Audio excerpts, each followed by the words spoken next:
Hello, baseball fan. My name is Dave from the Frontier League Journal. Thanks again for being there. And I am today with the hitting coach of the Windy City Thunderbolts, Kevin Santiago. How are you, Kevin? Doing great, man. Thanks for having me on. It's my pleasure, truly. And you are right now on the field. Is that it? No, that's not it. just one of those backdrops I stole off of Google search, man. That was just a test if I could trust you.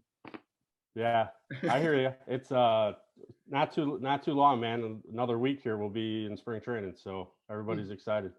I'm happy to talk to you for many reasons, and we'll just go maybe astray for just a second. Chili Davis from the Mets has been fired as a hitting coach for the team. How do you feel about this? It's weird. So the offense is not going forward, is not producing, and they fired the hitting coach 23 games into the season. That's a weird move. What do you think about that? It's something that comes with the territory, man. I mean, the manager's got to do what he's got to do, and if that's the move that he feels is necessary, that's part of the territory. So, I mean, I know we're probably going to get into it. Our stats from 2019 weren't the best, but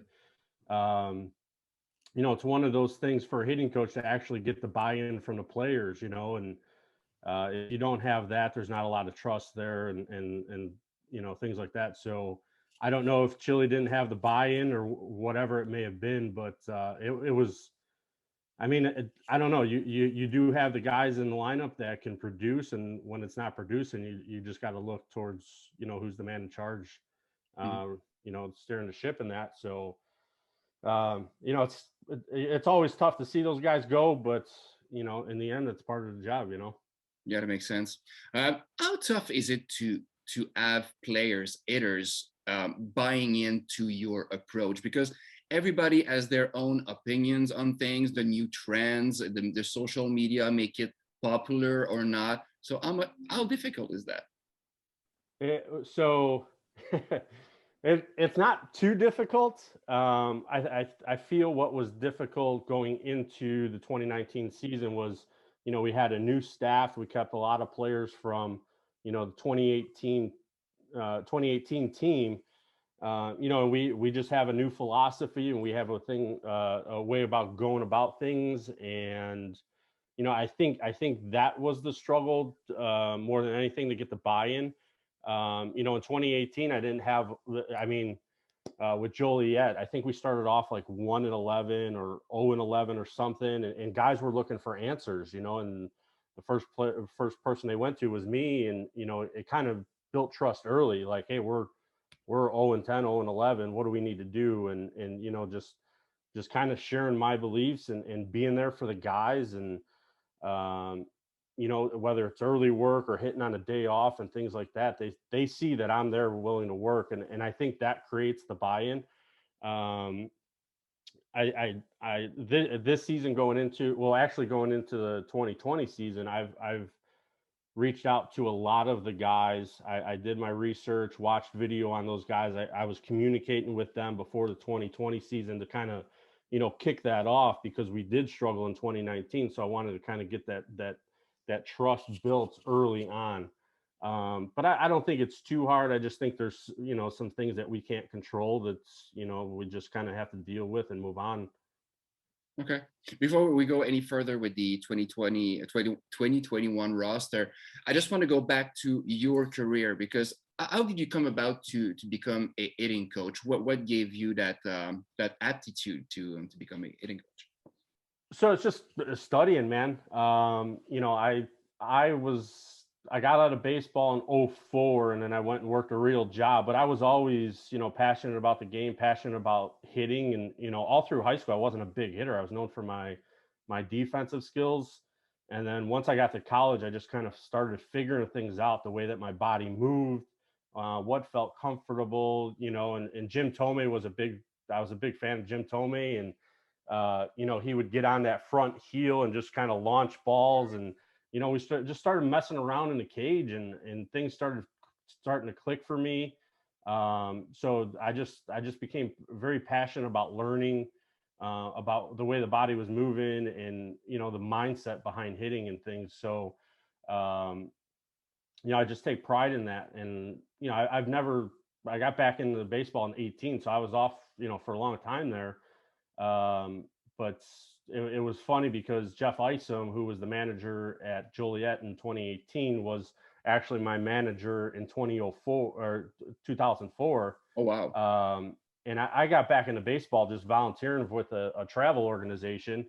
And we just happened to be out in Crown Point, Indiana, at a baseball tournament, and you know, this guy looked really familiar to me, and you know, our head coach started talking to him, and it just so happened to turn out to be Jeff Isom, who's the manager. So, you know, me and him started talking. I just asked if he was looking for a coach. I went out for spring training, and you know, everything clicked. You know, we ended up winning a championship in 2018. So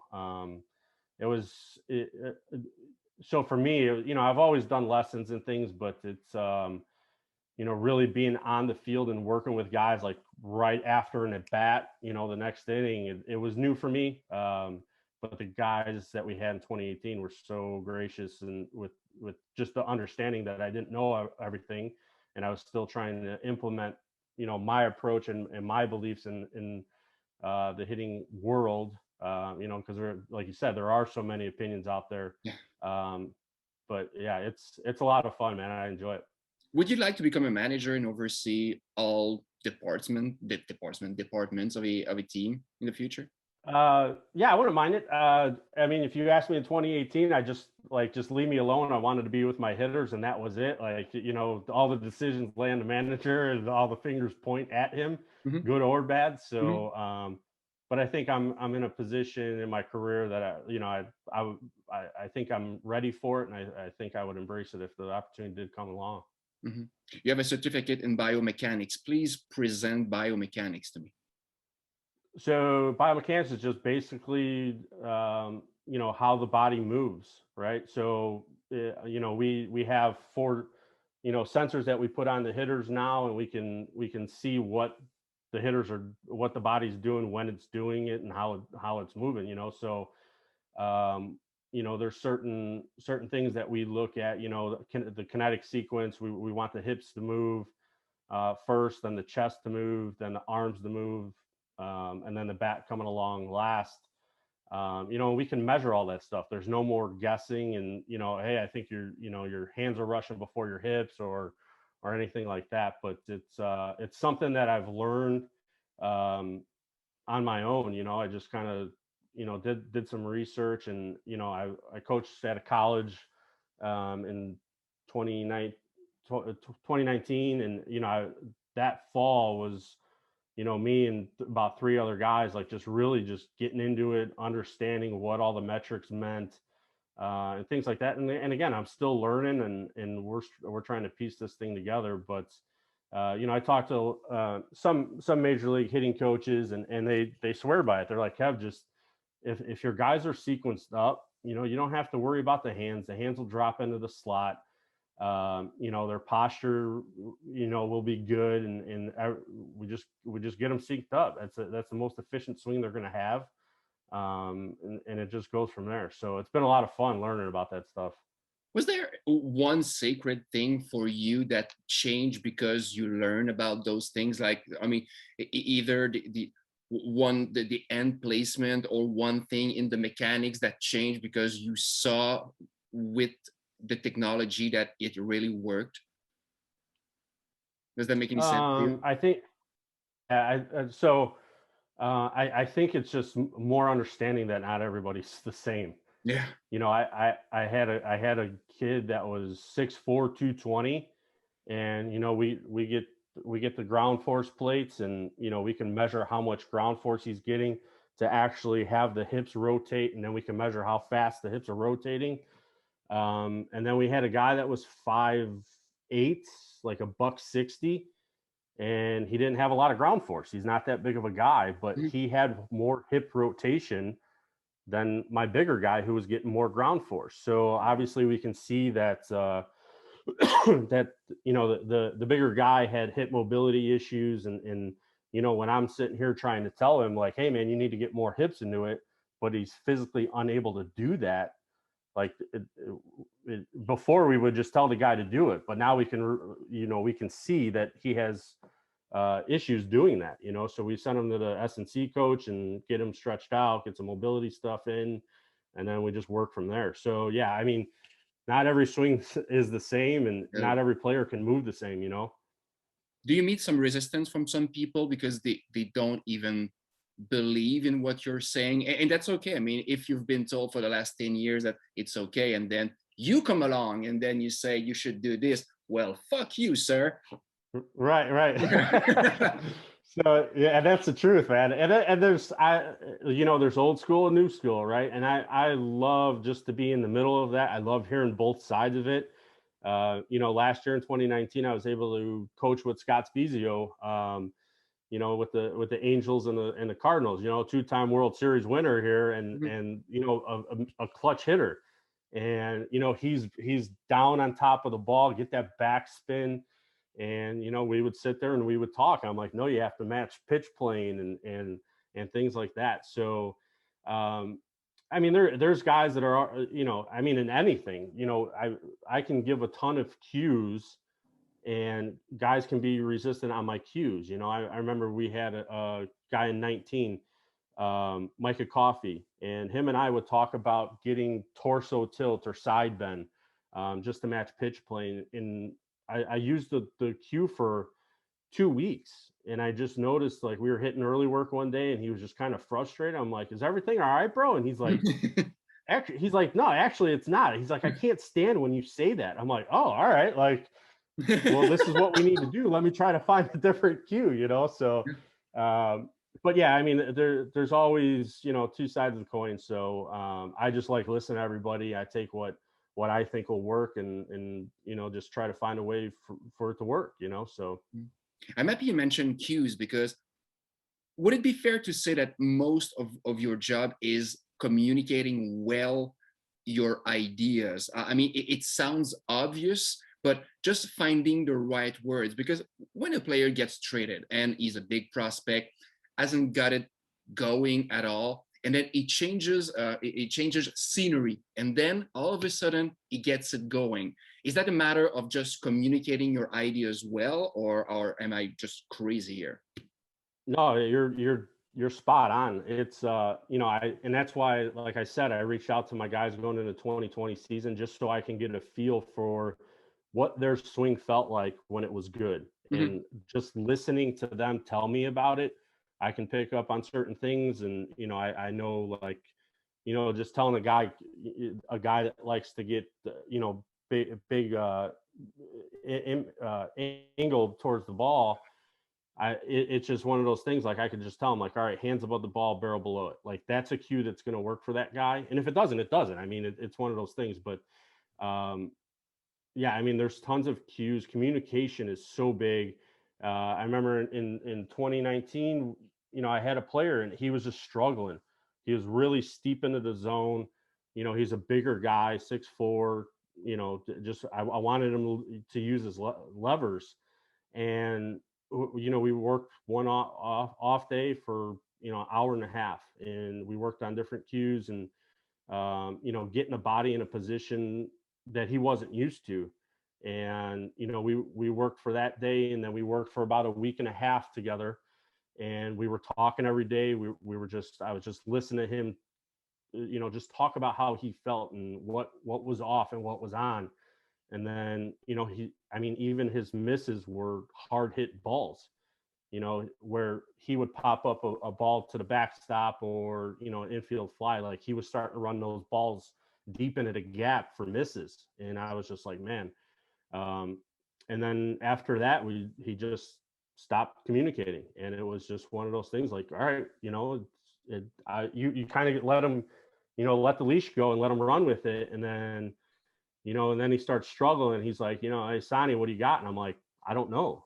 I don't know where you're at anymore. Like, we haven't talked in a week here. Yeah, like, you have to talk to me. Yeah. Right. So, just that disconnect right there. I mean, it might take 2 weeks to get that guy back on track just because we stopped communicating. Right. So, and for whatever the reason is, there's personal stuff always going on with these guys. They're away from home, and And that's and it we joke about it, but it's one of the things, like, we become a mental skills coach after a while, because Mhm. these guys are so up and down. And I tell all the guys, like, if you got anything going on, right, like on or off the field, like, I'm here for you guys. We can sit down, we can talk, like, we can go out for lunch before we get to the stadium, whatever it is. Like, let's just figure it out. We're all in this together. Mhm. Everybody wants to have a good time, so I try to put that out first, so those guys can just kind of test me out and lean on me a little bit, and see if they can trust me on that. So, but yeah, communication is huge. Yeah. And is there, how could I put it? Is there a way to talk to them that works from what you've been saying? Because if you get too close to a player, it can get dangerous in a way. I mean, you get to keep your distance, don't you? I So for me, I am who I am, and one of my things is I'm authentic. I say what I mean. I say what I mean, and I mean what I say. I think that's more, for Skip to kind of keep his distance. Yeah. But I think for me, like, I'm hands on. Like, I know if a guy just kind of wants to be left alone, like, I know, if a guy goes 0 for 3, I know if I can chirp him, like, hey man, like, great swings today, like, being sarcastic, and I know he's gonna laugh it off.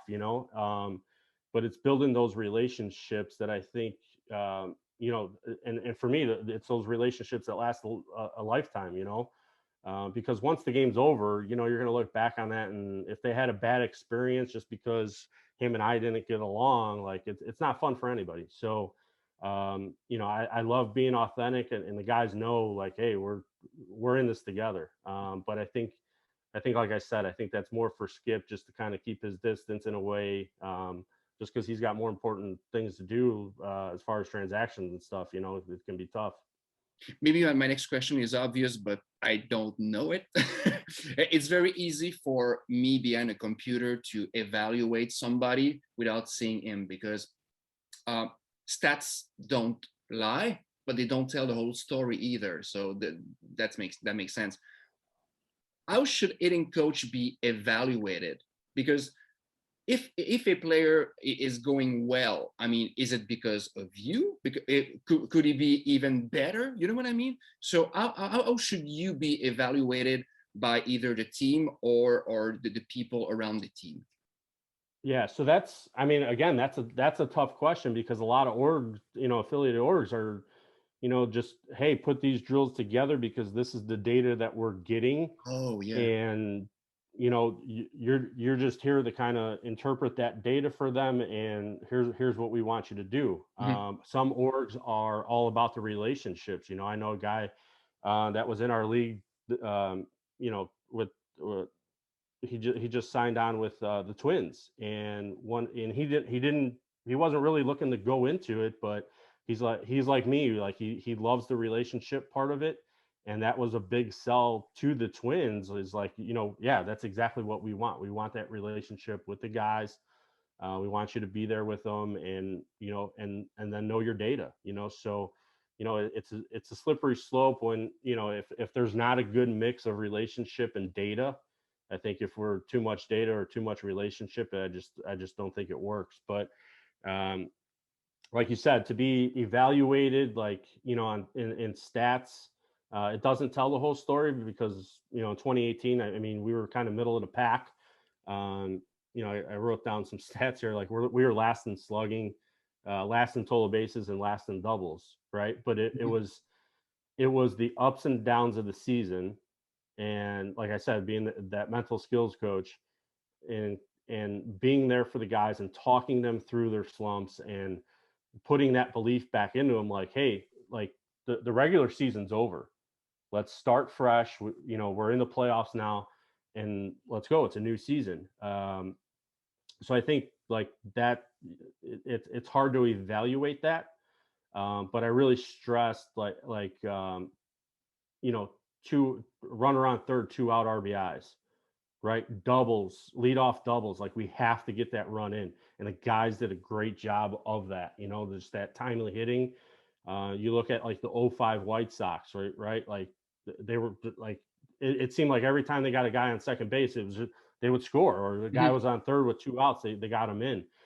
So it's just that timely hitting, I think is like what I love to stress. Like, and I don't think we got that done in 2019, but it was one of the main factors of us winning, the championship in 2018. And I was watching the Indians game last night, and they won 6 out of the last 7, 4 straight, and they scored 33 runs on the road series, and I think half of those are 2-out RBIs.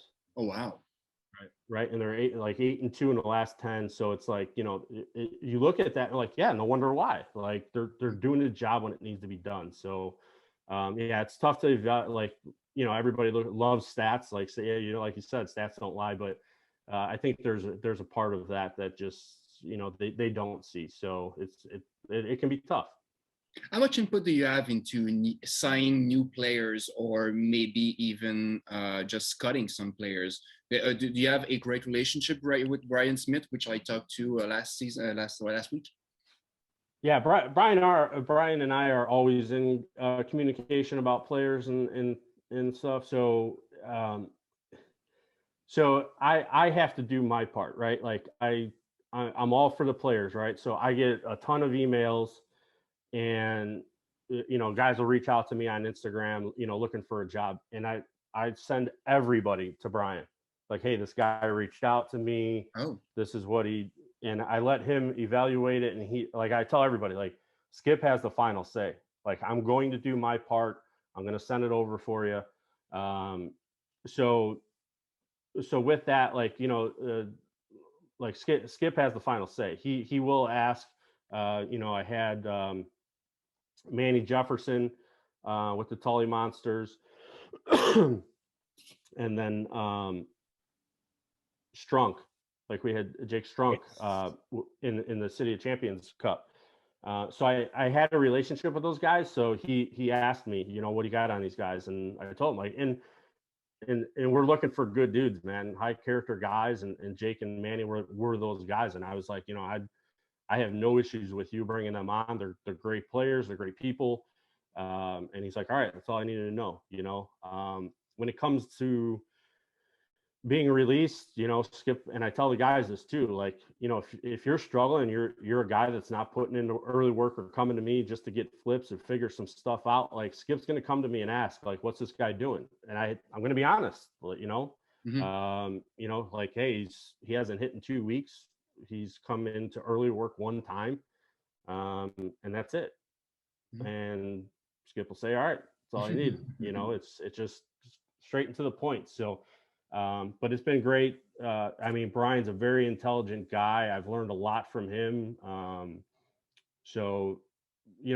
think this year he's kind of let go of the leash a little bit, in as far as asking questions and things like that. And again, like, he didn't know me coming into the 2019 season. So again, I had to earn that trust from him. And I think just with the long layoff and us just talking, here and there when it first started, once the season got canceled, we kind of just let go of things a little bit. But I think this past year, like, we've really hit it. We've talked a lot, and I'm actually, once we get off of here, I'm heading over to the stadium and meet up with him and just kind of get some things sorted out. So it's going to be fun.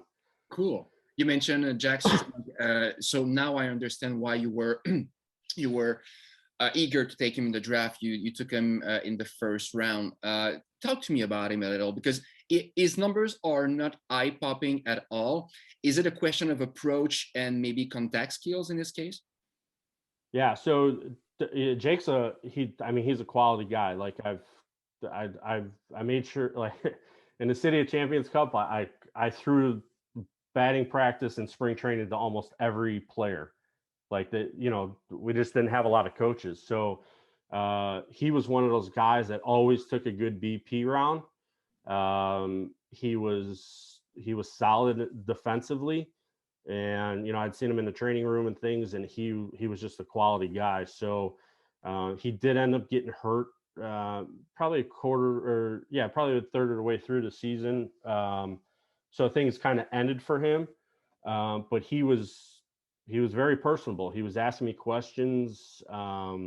He was a lot of the guys from the other team had nothing but good things to say about him. So, you know, I had no problems when somebody asked me about him to say, yeah, if this is a guy that I wouldn't mind having on the thing. So, yeah, I mean, stat wise, like, again, some guys will get picked up and they go to an org and then they just don't have success anymore, right? Mhm. Like I think like sometimes the org tries to change a guy and they lose who they are.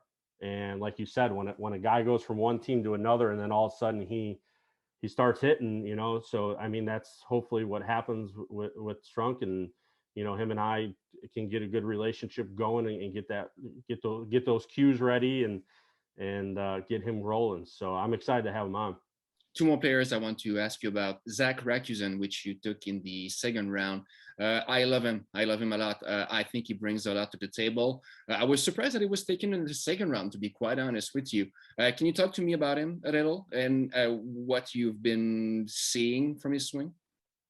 Yeah, so he's a contact guy. He's gonna, and this is kind of my approach too. I know we talked about that a little bit early on, but you know, I want all my guys to battle. You know, like I said, I was watching the Indians game that, and you know, Bieber was on the mound last night, and I think 10 batters saw 5 or more pitches through 5 innings. So um, I think he's one of those guys that are really going to put together good at bats for you.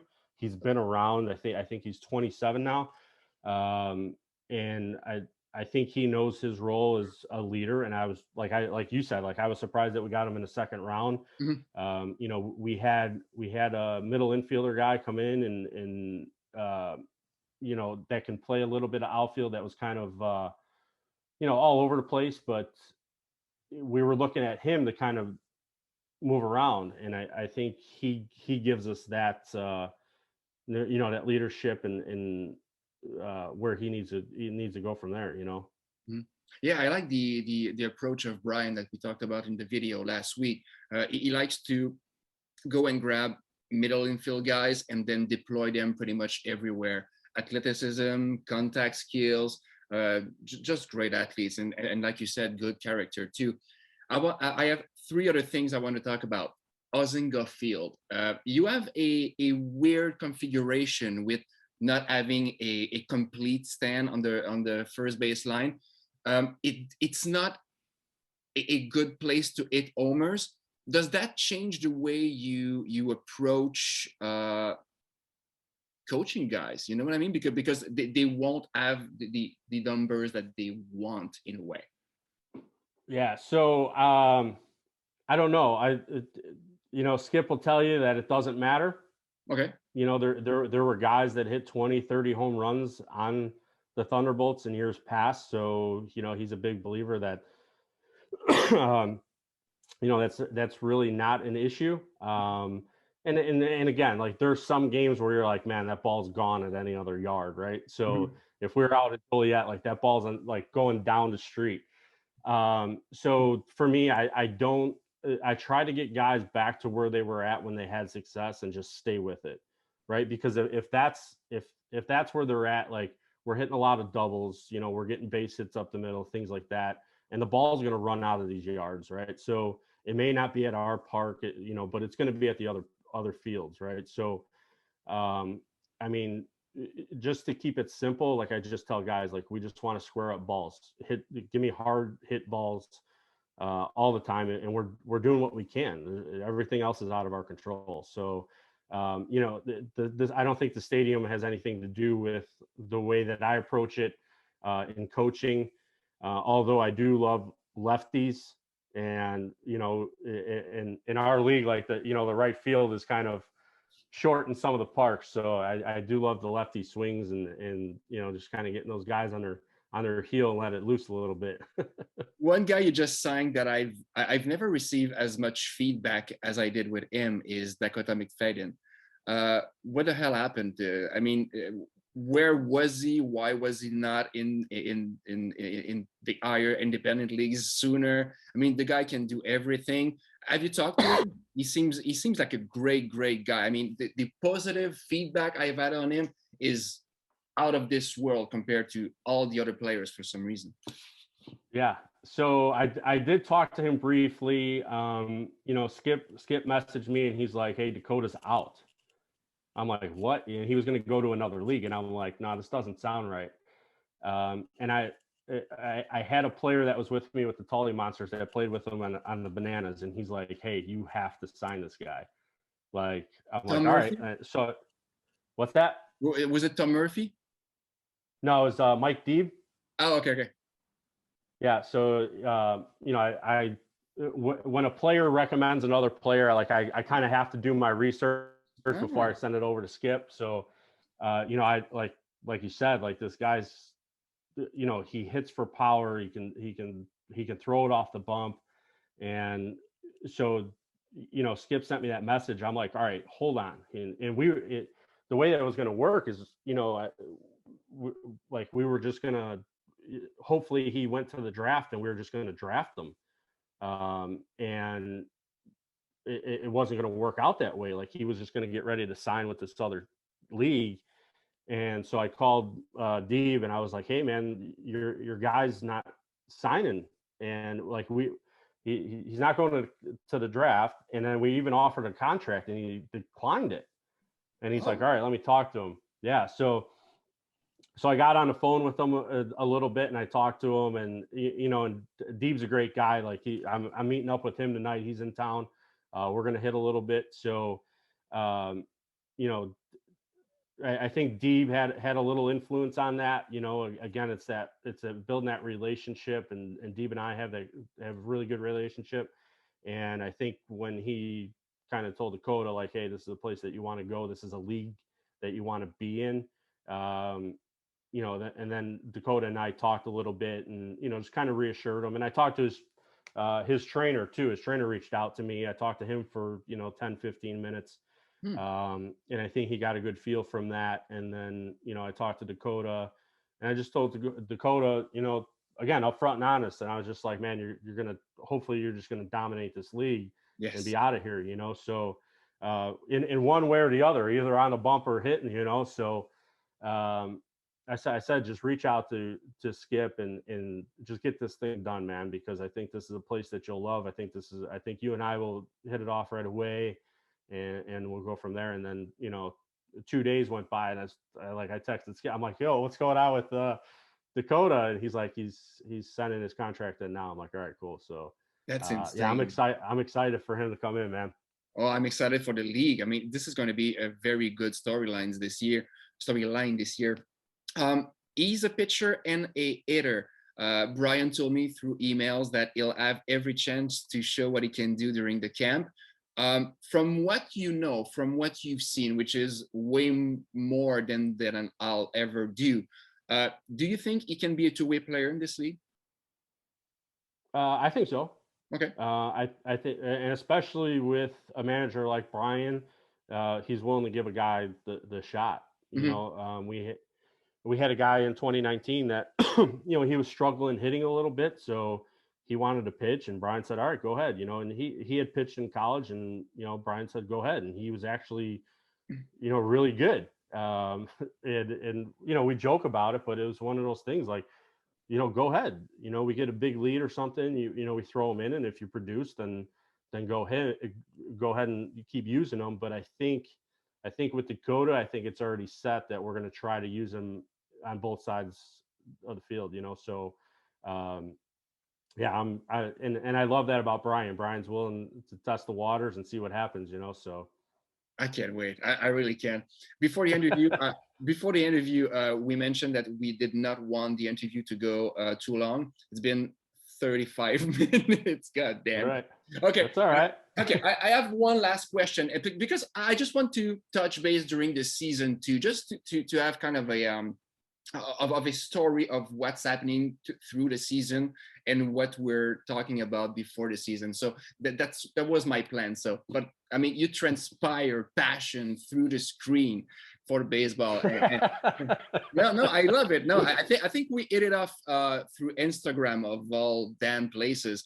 But we did talk about something that you wrote about for the Frontier League Journal, which is the home run derby. So a hitting coach in favor of the home run derby. That's weird. Right. Give me your take. Give me your take on right. that for people who haven't read it. Yeah. So I mean, we tried it out in the City of Champions Cup last year, and Heather Mills, the GM, came up with the idea, and she told us that's how we were going to handle extra innings, and I was like, all right, cool, why not? And it was a lot of fun. And it like for me, I threw to all my guys, and like I wrote in the article, was like, I think we were in the majority of the derbies, like at 5 out of 6 or something like that. And each time for me, I was a nervous wreck just because I got the guys had 5 pitches, which is not right. enough. So if I threw a ball, that counted. So I'm, I think more pressure was on me than the actual hitter, but I think the fans really enjoyed it. The guys really enjoyed it. They were both teams were out on the field, and you can hear some chirping going on back and forth. Guys had their phones out, recording it, and things like it worked, man. And like I said, like I'm like you, like I'm a purist. Like, keep the game the way that it is. Let's play out extra innings. There's so much strategy that goes into extra innings once it gets deep in the game that falls on the staff. And I love that part of it. But I think, like with the international tiebreaker rule, before you used to see, bunt them over, and then hopefully you got 2 shots to get them in, right? So teams are even getting away from that, and they're just like, go ahead and swing it. So for me, it's not as exciting for the fans or the players.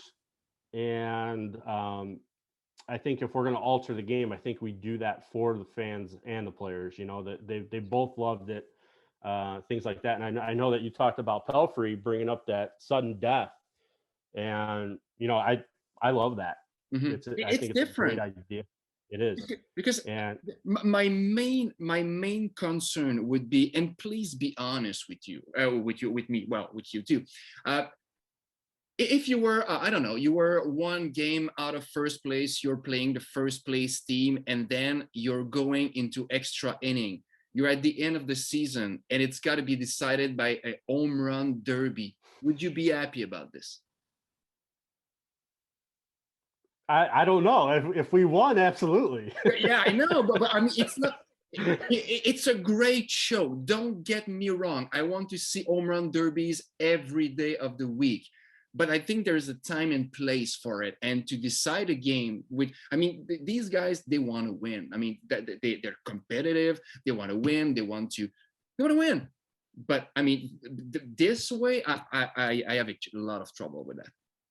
No, I hear you. I do. And again, like I said, like that's up to the commissioner, and hopefully he finds a way. And sometimes it's all about, just putting it in and making adjustments later, right? And going from there. I mean, I believe a hockey guy, just being from Canada, right? Like, so just a little, but yeah. I think they do, like, overtime losses or overtime wins is different than a regular win, right? So I maybe that could be something that they put into play there and go from there. But yeah, I hear both sides of it, man. But I think, like I said, if we're going to alter the game, I think we do it for the fans and the players. I mean, there were some guys that weren't for it, but I think the majority, when they were in the moment, absolutely enjoyed it. Nice. And when you lose that thing, it's the worst. You're like, this is the stupidest thing. This is the stupidest thing ever. Like, wow, I don't even know why we're doing this. But in the moment, you're all for it. You're like, yeah, this is great, But yeah, when you lose that thing, it's terrible. It's like, man, this is the worst idea ever. I've taken enough of your time, man. But before I let you go, Is there one player that that you're excited about on the team? And don't get me wrong, I know that if players are watching this, you're excited about all the players. There's a reason why they're there. Is there one that you've seen his swing or he's made changes or is a returning player or something that you're excited about because you think he's going to click this year? So like I'm all, like you said, like I'm all for all these guys, and Exactly, I've talked to the majority of them. For me, it's Bryn Martinez. Oh, He reached out last week, and he was just like, "Hey, Sonny, what's the schedule look like? Um, for spring training." I'm like, I'm meeting with Skip next week. I'll figure it out. I'm like, "Why? What's up?" And he's like, "Oh, I just want to, see if I'm going to have time to do my infield routine and my outfield routine, and if we're going to be able to get some BP or cage work in before we see live pitching." Right? Like I'm all for guys that are willing to work. I love Bryn. He's a great dude. And he's very detailed in every single thing that he does. His infield work, his batting, he's a switch hitter. So I mean, it takes extra work to do what he does. So I love those guys that, because for me, like I get to the yard at noon, and we'll have early work at 1:30. So I mean, that it's a long day for me, but I absolutely love it. I'm a grinder. I love being out there with the guys, putting the music on, and Bryn's one of those guys. Like he's constantly working on defensive skill set. He's constantly talking with me and Brian about things that are going on. He's constantly lifting up his team. He's just it, man.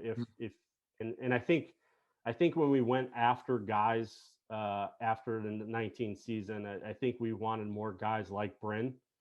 So we weren't. I don't want to say we weren't stat focused, but we were.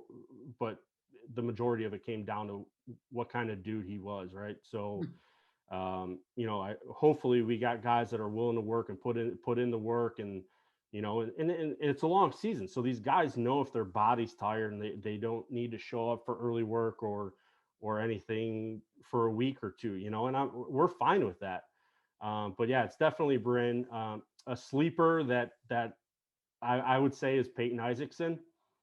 oh, okay. He's a St. Leo guy. Again, he's as gritty as they come. Okay. Like I seen him with Joliet, and then I watched. We hit a little bit last year in the City of Champions Cup, and he's a max effort guy. He's a great. He was one of when we traded for him. He called me like the second day after we got him, and he just wanted to introduce himself. And he's another good dude, but he's willing to put in the work. And again, he's a lefty bat, so but yeah, but I would say like those two guys, like Bryn's it for me, and then a sleeper guy would be Peyton for me. Okay, nice. Well, thank you for saying that, because I just wanted to make sure that people know the players are there for a reason. You like them all, but let's face it. I mean, some of them work harder than most, or you know what I mean. Yeah. Kevin, some have to work harder than others. and that makes sense too. Right? There was a great talk. I loved every second of it. I mean, your passion for baseball is evident, and I hope I can see you this year directly at the Ozinga field. So thanks for taking the time. Let's keep in touch during the season, and have a great day, man. Yeah, you too, man. And again, I appreciate what you're doing for the league, the coverage and stuff. And I'm going to keep up with you. And again, I can't thank you enough for having me on. Just try. Have a great day, man. Bye-bye.